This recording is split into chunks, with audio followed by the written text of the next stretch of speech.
Birds fly south for the winter, but when GRIDLIFE comes down to South Carolina, we go south in the spring. Welcome to Carolina Motorsports Park. I'm Kyle Heyer, joined by Greg Kramer. Greg, some power issues this morning, but we are ready to rip now, finally, for the broadcast here this weekend. The first of 6 rounds of GRIDLIFE's Festival Tour. Welcome aboard. Sort of a new era for a GRIDLIFE with this Festival Tour concept. Every one of them streamed. It is going to be spectacular.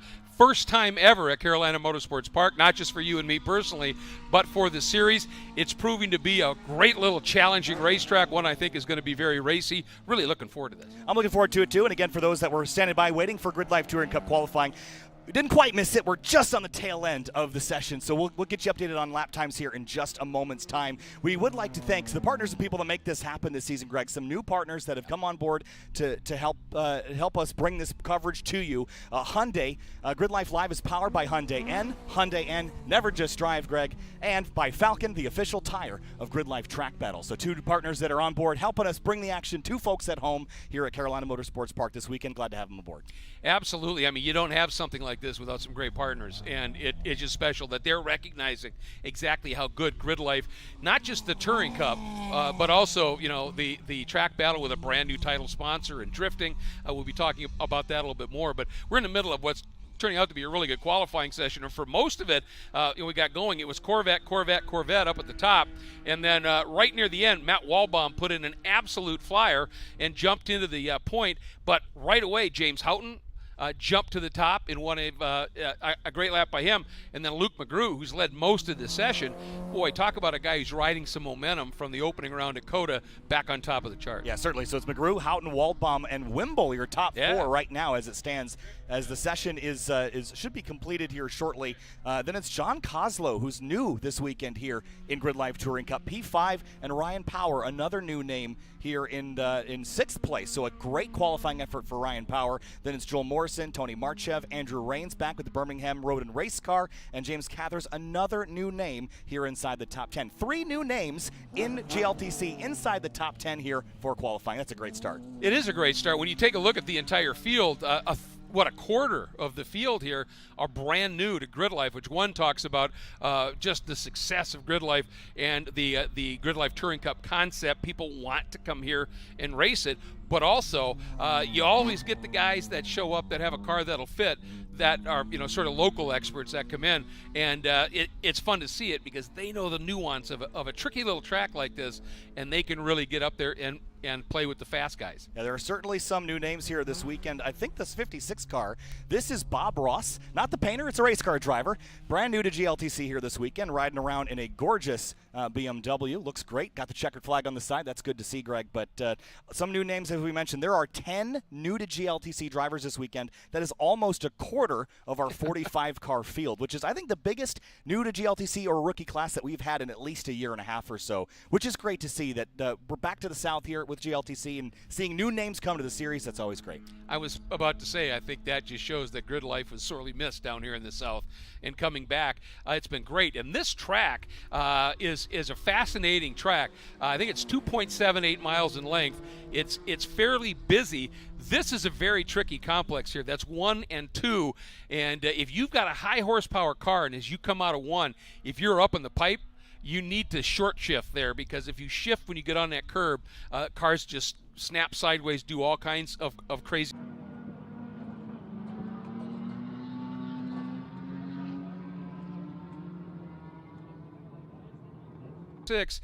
Trip.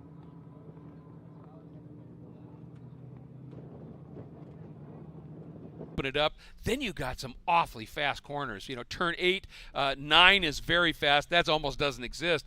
But then the kink at turn 10 leads into a good overtaking area. There's some pretty intricate stuff going on here. It certainly is, and we'll get a better look at that a little bit later today in our Hyundai N track preview. We'll show that to you a little bit later this afternoon and a couple more times today to give you a layout of what Carolina Motorsports Park looks like. And you kind of touched on it, Greg, but this track is an Alan Wilson design track, the same designer that designed Gingerman Raceway, Barber Motorsports Park, and Autobahn Country Club. And if you look at the timeline of when this track was built, it was right in between Gingerman and Autobahn Country Club, and actually shares a lot of characteristics with those two tracks.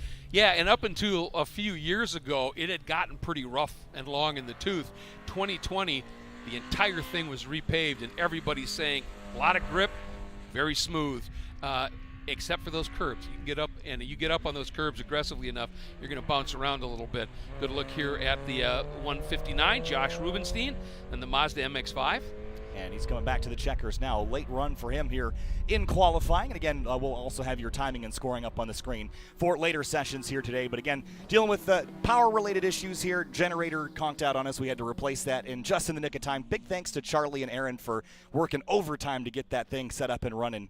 And for the rest of the day, we should be up and ready to rip. So. And the other thing you can see right there, we've got one heck of a crowd already on hand here. Something over 3,000 spectators are expected, have already purchased tickets. So the camping areas are full. There are great vendors displays here. And let's talk a little bit about, there's a title sponsor that signed on to the Track Battle Championship that has now become the official energy drink of GRIDLIFE, and that is NOS Energy, and we are so fortunate that they have joined us, and I know you guys have been working on that one for a while. Certainly have, and it's really exciting to have NOS on board for the GRIDLIFE NOS Energy Track Battle Championship this year. That's got a great ring to it, Greg. It so does. We're going to get into our new track battle format a little bit later today as well. So we've completely restructured the Track Battle Time Attack competition for 2023 for the GRIDLIFE Festival Tour events. Right. And our first and only competition session for Track Battle will be Q1 later today. That's going to be essentially setting ourselves up to take our top 5 from each class and put them in the podium sprint tomorrow afternoon. That is a 2-lap flyer shootout style competition for our top 35 competitors across our classes. And I can't wait. I mean, basically, we have seen the success that we had, both from the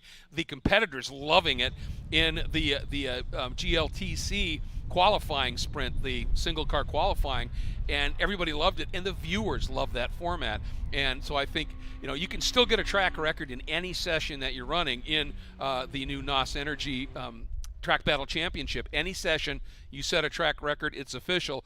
But in terms of the points and the trophies, that podium sprint settles it, and that's when you see one car at a time to be able to go out and really lay a lap down. That's going to be so fun. I can't wait for it. Eric Jensen is stuck trackside by a corner station, so he has had an issue. He had a little bit of a rough go at Circuit of the Americas a couple weeks ago as well. Was fighting some traction control related problems, couldn't get the power down quite right, had a couple spins in some races that put him back in the order.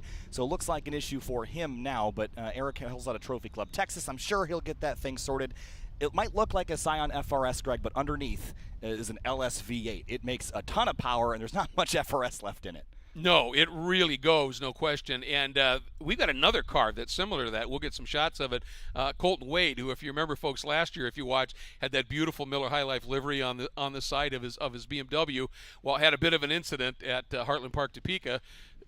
Built up a brand new car. Now it's got the old style BMW livery on it, but underneath the hood, LS V8. So I love the fact that you can do pretty much what you want with these cars in terms of swaps. It doesn't matter because it's all it all comes down to the power and weight modifiers in the aero and tire regs that keeps them so close. So you've got this car with a big V8 in it up against an actual BRZ, up against this, up against that, and over the course of a 15-minute race, they all run incredibly similar stint times. Some might be quick early because they're heavier with more power, but then they run off the tires a little bit.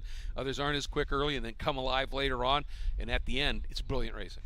Our Circuit of the Americas podium, the winner, their car weighed about 3,600 pounds.